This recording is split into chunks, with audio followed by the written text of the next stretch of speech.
and in a more smart, more intelligent way. And I think the thing that brings this movie down is it's a little too 90s. I think the biggest barometer for that, if it's too 90s, if Smash Mouth's All-Star is in it, and it's in this movie twice.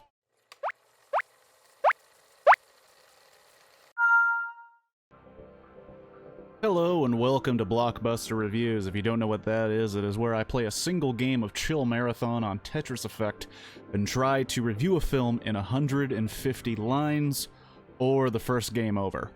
Tentative rule, no spoilers until line 50, and I don't start talking about the film until the game starts.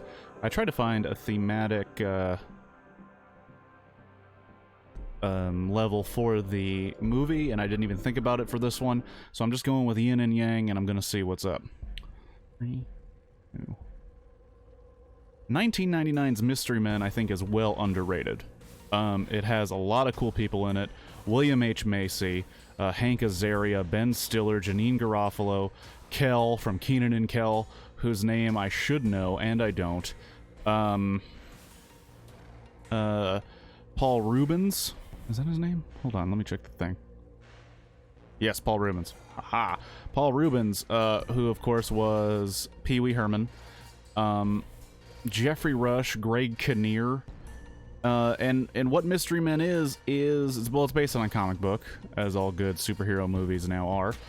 And it's basically about a bunch of guys who want to be superheroes, but they have weird powers. William H. Macy plays the Shoveler.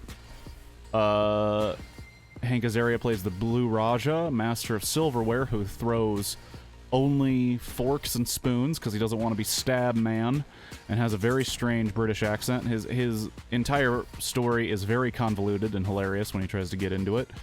Janine Garofalo shows up later. She is the bowler who hurls a bowling ball that contains the head of her dead father, who was killed in a mob hit. Kel is the invisible boy, who can only be invisible if no one's looking at him, and he doesn't look at himself. Then there's the Spleen, played by Paul Rubens, who was cursed by a gypsy woman to be the man who always dealt it, and he has specialized farts that he can use against his enemies. Very classy, highbrow humor here in Mystery Men, but I very much enjoy it. I think it is a takeoff on the popularity of 90s superhero movies, and by popularity I mean I think it takes it directly from Batman and Robin and Batman Forever. I think it basically borrows the visual components of those movies with the comedy of Ben Stiller, who is Mr. Furious, by the way, who is basically the Hulk, but he doesn't turn green or big. He just gets angry and then becomes very ineffective through most of the movie. No spoilers there. They live in Champion City, that already has a superhero that does everything for everyone, named Captain Amazing, who is also Lance Hunt, I believe he's a lawyer. And it's also that joke where everybody doesn't know that Lance Hunt is Captain Amazing, but Mr. Furious does, and it makes him more and more annoyed every time they talk about him being so amazing, and he will say that they're the same person, and everybody doesn't get it. There's a lot of jokes in this movie. There's also a lot of, like, 90s cynicism, if that's the way to put it. Wow, I really fucked myself into a corner with this move. Holy shit, are you asleep at the wheel? It's a movie that I think deserves a little more, because I think the jokes are great, and I think the lampooning of the superhero movies of that day was really funny. I haven't seen it, but I believe The Boys kind of do that, but in a more serious way from what I heard, and in a more smart, more intelligent way. And I think the thing that brings this movie down is it's a little too 90s.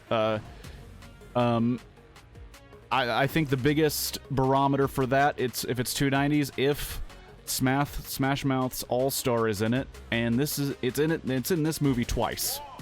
I guess it is yin and yang is good, because you got good and you got bad. Smash Mouth is in it twice, unironically, And it reminds me of those times where you're like, man, that's crazy. There's also cameos that are not cameos. They were just working actors at the time, from Dane Cook, Dana Gould. I forgot the guy's name, and it makes me sad. There's a guy who plays Captain Amazing publicist, which that's the crux of the movie. He releases a horrible supervillain named Casanova Frankenstein. Awesome name, awesome character, played by Jeffrey Rush. This movie also proves that Jeffrey Rush is the fucking shit, and one of the biggest disservices to Jeffrey Rush there ever was that he had to share the screen with Johnny Depp, not because Johnny Depp did a bad job, but because everybody is paying attention to Johnny Depp in Pirates of the Caribbean, and so little attention is paid to Jeffrey Rush. Just fucking crushed it. And Jeffrey Rush crushes it in this movie because his character is so ridiculous. It's Casanova Frankenstein, who enlists the help of hilarious gangs that lampoon the idea of gangs themselves. So cartoonish. Very Batman and Robin-esque. There's the Not-So-Goody Mob, which is made up of the Goody Mob, CeeLo and his homies. Was that racist? There's also the Frat Boys that has fucking Michael Bay in it. Michael fucking Bay is in the gang, the Frat Boys. It's so great. But Casanova Frankenstein, with the help of the Disco Boys, which is headed up by fucking Eddie Lizard, or Eddie Izzard. Lizard was the character from Harmon Quest that was played by now Marvel Studios Kumail Nanjiani. I'm getting way off topic. Mystery Men. I'm way past spoiler territory. Captain Amazing releases Casanova Frankenstein, so he has more publicity because he's losing sponsors. He's not as interesting anymore, so he wants to get a villain out there so that he could have a big battle and get more good press. His publicist is played by a guy who has died recently, which is the sad news. I wish I remembered his name because it seems disrespectful. But what's hilarious is he's an actor and he's also a magician. And in the fucking movie, he goes, I'm a publicist, not a magician. Amazing. And I was like, oh shit, he's an actual magician. That's funny.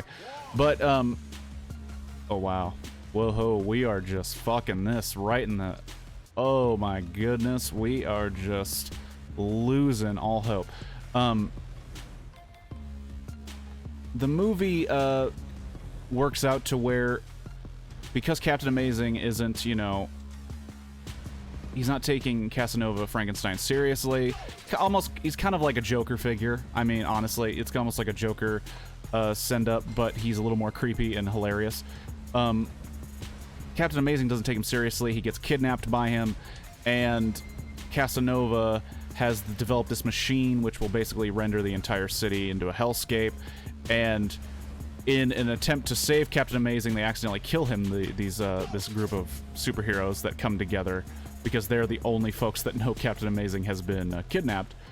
And they infiltrate his lair and end up accidentally killing Captain Amazing. And they then have to believe in their powers. There's a great speech by William H. Macy. William H. Macy kills it in this movie because he seems like a genuine, loving, caring father who is like, I shovel well, and damn it, I shovel so well, I'm a superhero. And it's like, it's just funny to me. I enjoy the film a lot. I know that it's not on anybody's greatest comedy list, but I enjoy watching it every time. And the characters seem so genuine and stupid in this really insane, weird world. William H. Macy in particular, also Hank Azaria, who lives with his mom, who plays this British character, which gets dropped every time he talks to his mother. It's good stuff. Oh man, what do I talk about before it ends? I think it deserves a little more credit than it's gotten. I think it kind of shows a little bit of range in terms of Ben Stiller being wow, that sounded stupid the way I was gonna say it. Ben Stiller's funny in it. Everybody is funny. Everyone's really bringing it. Oh wow, it's over. It's over. I feel like there wasn't a good analysis of the film. I got an A here. I'd give it an A. I think it's worth at least one watch. Go find Mystery Men if you can and give it a watch. But this has been Blockbuster Reviews. Peace.